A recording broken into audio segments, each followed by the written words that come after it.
দেখুন দর্শক দেখুন, দেখুন কত সুন্দর যে আমরা যে ড্রাগন ফল খেয়ে থাকি, ড্রাগন ফল থেকে আমি এক্সপেরিমেন্ট করার জন্য কিছু বীজ দিয়েছিলাম। বীজ থেকে দেখুন আজ প্রায় ৬-৭ মাস বয়স এই ড্রাগন চারার। এ এখান থেকে যে চারা জন্মাইছিল, সেই চারা থেকে আমি এরকম ছোট, ছোট করে ভেঙে এখানে আরও অনেক চারা আছে দেখুন।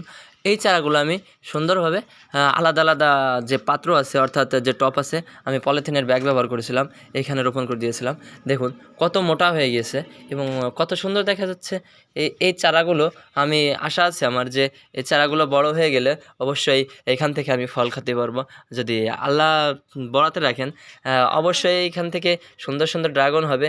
সেই পর্যন্ত অবশ্যই ওয়েট করতে হবে, ধৈর্য ধরতে হবে।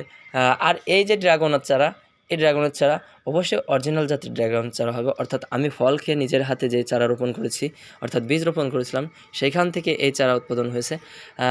আশা করি ভিডিওটা অবশ্যই আপনাদের ভালো লাগলো।